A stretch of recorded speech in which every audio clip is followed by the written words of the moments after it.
So stage 5, Castle Combe 10-mile time trial tonight. Here's the video from this evening.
What was your time?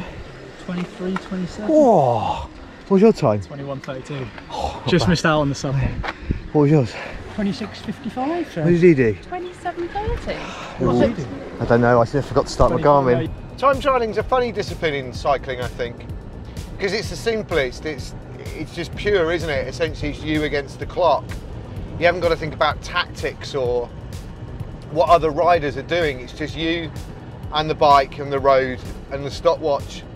And it's that discipline of cycling that I fell in love with all those years ago when I was a youngster. And it's funny that that's the discipline I fell in love with, not the climbing or the sprinting that I was watching. In fact, at the time I found sprint stages really boring, Cipollini and the Seiko train and everything. But as I've grown older, I've come to really appreciate the art form of the sprinter.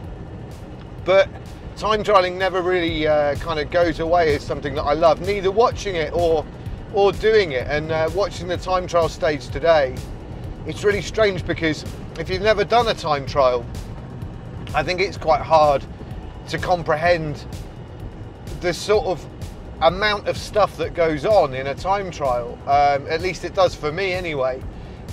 Because you'd think that you just start riding your bike and you ride as fast as you can for the distance and you get to the finish line and that's your time. But so much goes on, even in a 10-mile time trial.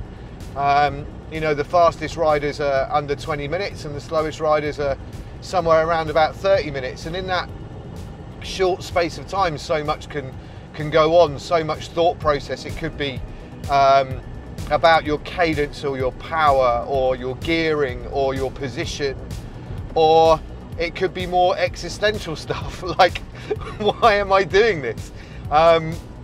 Because those shorter time trials, they sure hurt quicker than the longer ones, and if they don't, then you're probably not doing it right. But it is such a strange discipline because there's so much that does go on. Your mind plays tricks on you, or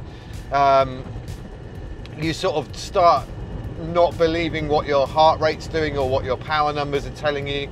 And it is what it is, I guess, at the end of the day. And I don't want to kind of gild the lily too much and try and turn it into some kind of art form that, you know, rivals something like karate. But there is a lot more to it if you've never done one than meets the eye with a time trial. It's not as straightforward as it seems. And I think perhaps that's where its beauty lies for me, is that you can do the same course even in the same weather conditions and it will feel completely differently. You can ride it in so many different ways and approach it in so many different ways, and how good you are on the day, well, who knows what it is, what it comes down to.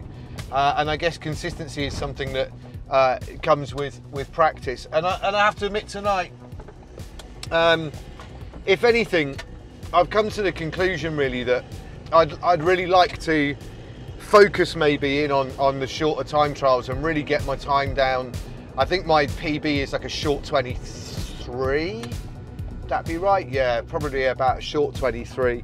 I rode a short 25 tonight. I think I'm quite happy with that. I averaged about 38k an hour and didn't feel great. And like, you know, my position's difficult with the weight I'm in at the minute, and I haven't ridden my time trial bike and blah blah blah blah blah blah. But I was quite happy with that all told, to get around in a 25, whatever it was, 25.10, 25.15, I'm not quite sure. Didn't actually start my Garmin right at the very beginning of it, so it's about 200 or 300 meters short of the full distance. But anyway, it was great fun, and yeah, I sort of rekindled my love with time trialing. I've spent so much time on the road bike and have fallen in love with just riding my bike, you know, on the drop handlebars. But tonight has reignited my love with the time trial discipline. So maybe that's something I'll focus in on, use all these miles that I've got into the legs, base miles, and then really focus in on trying to get my weight down by the end of the season. Like properly, really try and get my weight down, rather than playing at it.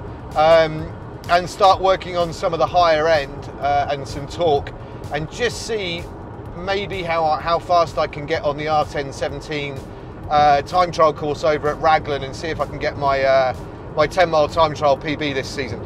So before I wrap this video up, just want to say a huge thank you to the people that came a long way in some cases to come and ride a bike for not very long tonight. So Jeff Newman, who rode about 26 I think, and then Chris, his son, who rode a 21 something, and Jenny I think rode a 27 something, and who else was there? John Burridge, who motored past me, averaging 41k an hour, and rode a short 23 tonight, and they all rode brilliantly well. So a huge thank you to those guys for coming down, and Mrs. Newman, both Mrs. Newmans, Chris and Jeff's wives came down as well to shout from the sideline. So thank you so much to you guys for coming down and making it such an enjoyable experience.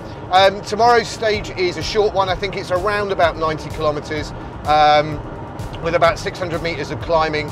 So nice easy ride tomorrow, which is a good thing because it's a long stage on Friday. It's the 100 miler, so hopefully we'll be ready for that. Nearly at 9 grand. I think it was like 7 quid short of 9 grand.